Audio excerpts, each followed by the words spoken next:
Coucou, coucou, je reviens pour la suite. Moi-même, ça me fait rigoler. Pourquoi?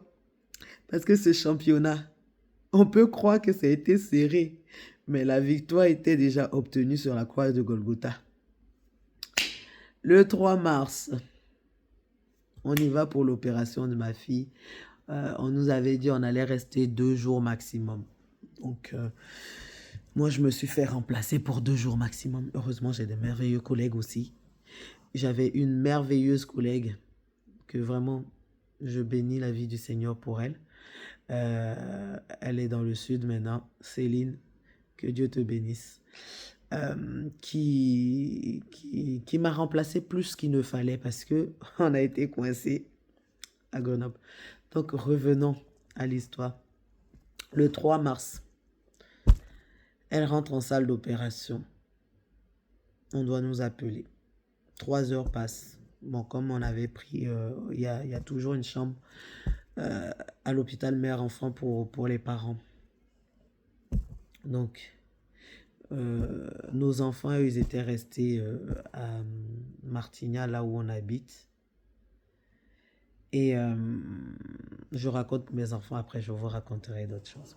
Bref, Jésus a tellement fait. Mon histoire avec Jésus, non, c'est énorme.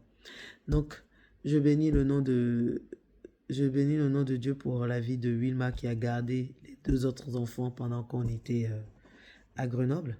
Que Dieu se souvienne d'elle. À chaque étape de notre vie, Dieu a mis quelqu'un sur notre chemin pour nous soutenir, pour nous aider, en sachant que lui-même, il était déjà notre soutien, il était déjà notre aide. Bref, donc on était à Grenoble. 3 heures après, on ne nous appelle pas. On appelle l'hôpital. On était à côté, mais on ne pouvait pas. On appelle l'hôpital. Ils nous disent, l'enfant n'est pas encore sorti. Avec mon mari, on commence à se regarder. Qu'est-ce qui se passe? On nous a dit 3-4 heures. L'enfant n'est pas sorti. Donc, toujours, je mets la louange. Je chante. Je chante pas bien. Je chante faux, mais je m'en fiche. Je chantais. Je me mettais vraiment dans une atmosphère de louange. Voilà. Et je crois 6 heures après, 6 heures en tout après, on nous appelle pour dire que on peut venir, que notre enfant est sorti. Vous croyez bien, on vous dit votre enfant est sorti, c'est fini, on n'en parle plus. Voilà, mon mari et moi, on court. On va à l'hôpital dans le service. On arrive dans le service, on cherche à rentrer dans la chambre de notre enfant. Il y a des médecins, on nous dit, vous ne rentrez pas maintenant. On nous remet encore en salle d'attente. Je dis à mon mari, mais si c'était ça, il fallait qu'on nous laisse dans la chambre hôpital mère-enfant, parce que là, je suis là, mon enfant est à côté, je ne peux pas le voir. Et donc, on est là. On attend. On attend. On attend. On attend. J'appelle maman Rosalie. Je l'appelle toujours. Quand c'est bon, quand c'est pas bon, je l'appelle toujours. J'appelle maman Rosalie. Je dis voilà, voilà, voilà. On prie, on prie, on prie. Elle me fortifie, elle m'exhorte. On prie, je loue le Seigneur. On prie, on prie, on prie. On loue, on loue, on loue. Parce que je ne voulais pas que mon âme soit triste. Je sentais que ça montait en moi, que j'avais une tristesse. Mais je ne voulais pas, donc je chantais des louanges. Voilà.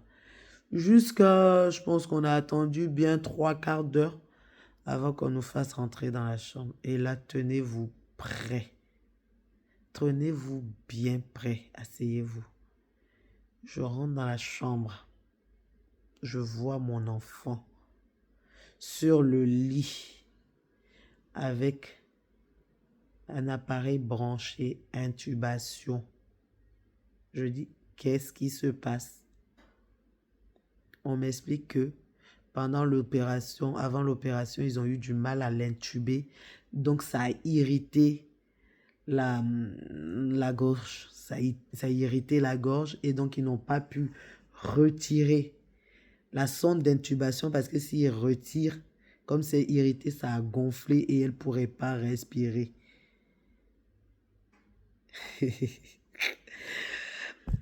à, à, à ma place, qu'auriez-vous fait? Je vous le demande, c'est une question. Qu'auriez-vous fait à ma place? Je vous dirai ma réaction après. À tout de suite pour la suite.